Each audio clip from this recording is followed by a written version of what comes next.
començar el seminari d'educació sobre els 25 anys d'existència de la facultat, del centre, que avui en dia es diu Facultat de Ciències de l'Activitat Física i l'Esport.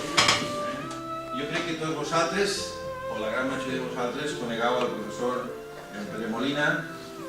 Ell és, ja ho he dit abans, ell ha sigut estudiant d'aquest centre, que després ha seguit la seva carrera professional bàsicament dins del centre. ¿De qué os vas a hablar? Os vas a hablar de estos 25 anys, hacer una mirada enrere del que suposen estos 25 anys, des d'una perspectiva acadèmica, basada en la formació i en la investigació, bàsicament.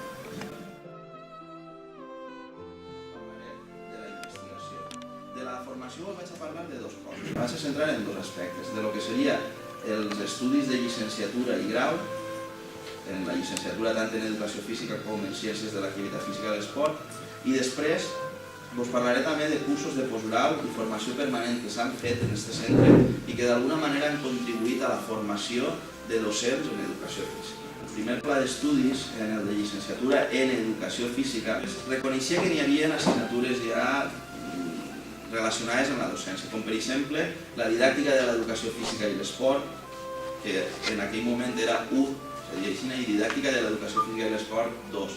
També hi havia unes pràctiques externes que se començaren a fer, però se començaren a fer al principi no estaven regulades i formaven part de lo que era la didàctica de l'educació física i l'esport 2.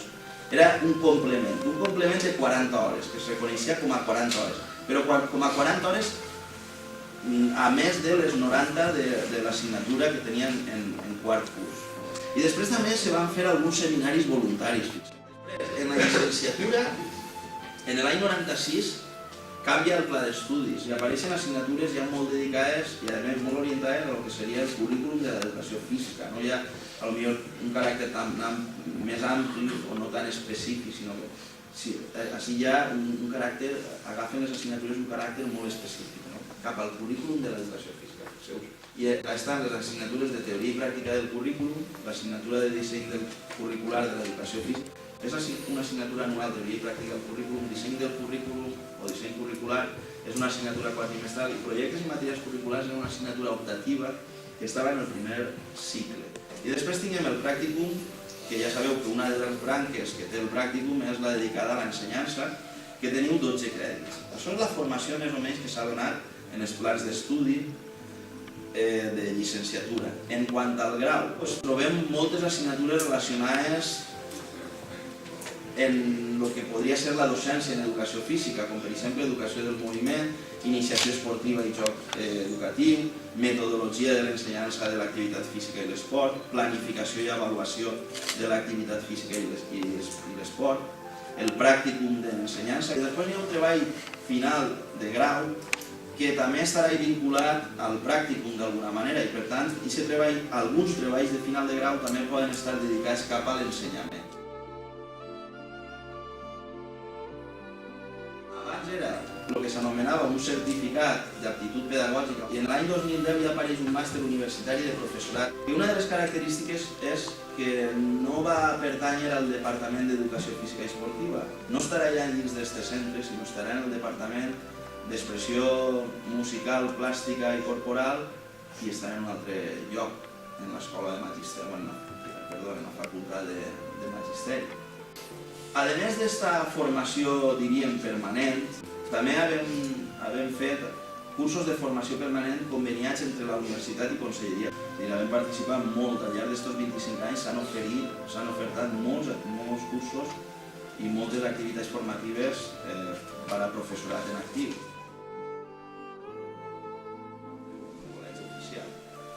Ara anem a veure aportacions al coneixement de l'educació física, aportacions que hem fet en forma de llibres o d'articles en revistes sobre l'educació física o que tinguin una cabuda en l'educació física escolar. Vaig a començar per els llibres. El primer llibre que us vull parlar jo diria que són els orígens. És el llibre de l'educació física escolar. I aquest llibre l'elaboren uns professors que han estat així, alguns continuen estant, altres han passat per així, i diríem que és l'origen, no? L'origen un poc perquè després aquests professors són els que estan així, és que d'alguna manera, Carmina va ser la primera directora, és a dir, són o Vicent Añós l'actual director. Després jo també assenyalaria dos traduccions que se fan així en la Universitat de València. Una és el llibre d'Educació Física i Currículum de David Kidd i una altra és el llibre d'Educació Física, la escuela i sus profesores, de Richard Tini. Són dos persones de molt de prestigi a nivell internacional que les seues idees comencen a circular així en Espanya a partir d'estos dos llibres, sobretot, fonamentalment.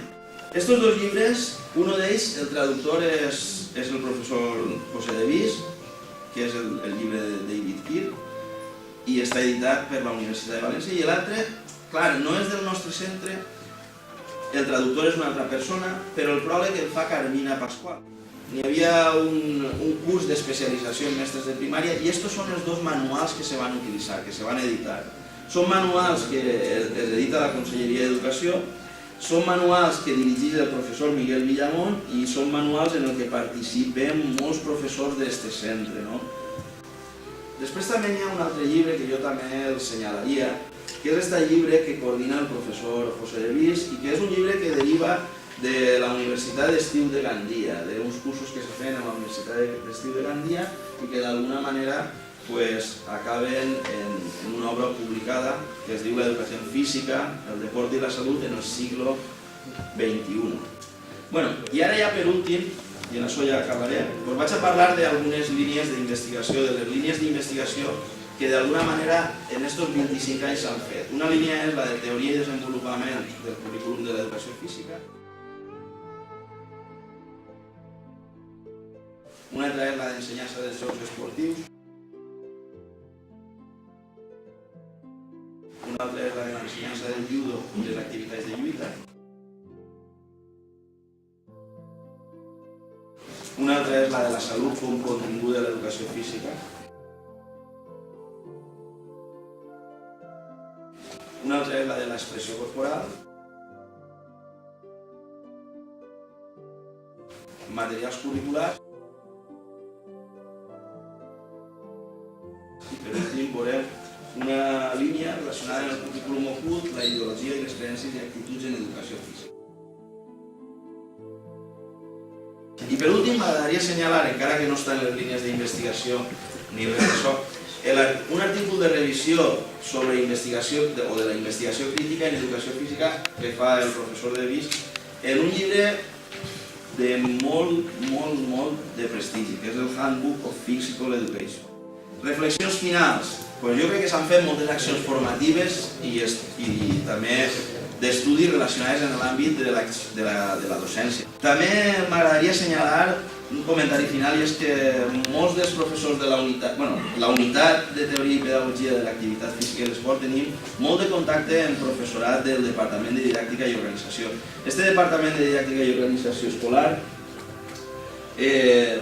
ha tingut prou repercussió en l'àmbit de la pedagogia general així en Espanya i això també ens ha facilitat, alguns hem fet els cursos de doctorat allí i ens hem ficat en contacte amb idees prou innovadores en l'àmbit de la pedagogia general que després hem pogut o intentem traslladar a l'àmbit de l'educació física.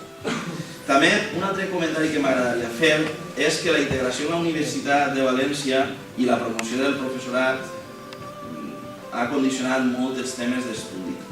És a dir, l'àmbit de l'educació no és un àmbit que tinga massa popularitat.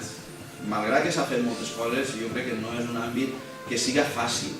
També una altra qüestió que m'agradaria assenyalar és la prioritat que dona la universitat a la investigació davant la formació. Després, un altre comentari que volia fer és respecte a la nostra unitat, que cada vegada ha anat ampliant més els seus temes d'investigació.